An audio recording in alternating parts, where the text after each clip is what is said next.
अरे तो सरकारी कार्यक्रम आहे, सरकारी कार्यक्रमाला उपस्थित राहणं काय चुकीचं आहे? आप सभी से गुजारिश है गेले असतील. काल मला नार्वेकर माझ्याबरोबरच होते, मिलिंद नार्वेकर साहेब रात्री माझ्याबरोबरच होते.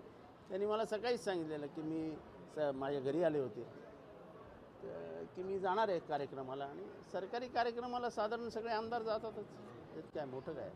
स्वागत आहे.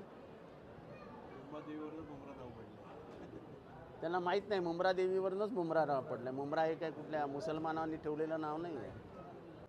तुमचं लक्ष ह्याच्याकडे कसं जात नाही की मल्लिकार्जुन खरगे भाषण देऊन गेले आणि त्याच्या जागेवर यज्ञ करून एक दलित माणूस इथे भाषण कसा देऊन गेला, ही जागा अपवित्र झाली, ती पवित्र करून घ्यायला पाहिजे. ही मानसिकता भारतामध्ये मान्यता त्याला द्याल का?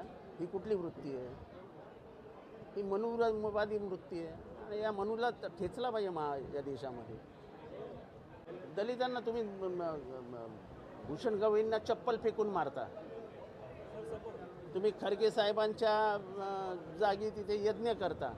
तुम्ही दलितांना मान्यताच द्यायला तयार नाही आणि रिझर्वेशन कॅन्सल करण्याची भाषा करता, रद्द करण्याची भाषा करता. म्हणजे तुम्हाला परत गाडलेला मनू जिवंत करायचा आहे. असं ज्या दिवशी भगवा ध्वज आम्ही राष्ट्रीय ध्वज स्वीकारला तेव्हापासून त्यांचं म्हणणं होतं ही ज्यांची पिल्लावळ आहे, या पिल्लावळीने कायम तिरंग्याला विरोध केला आणि आजही विरोध करत आहेत. त्यामुळे त्या भिडेला मनावर घेण्यात कशाला घेतो? त्या भिडेचं आहे काय मनावर घेण्यासारखं?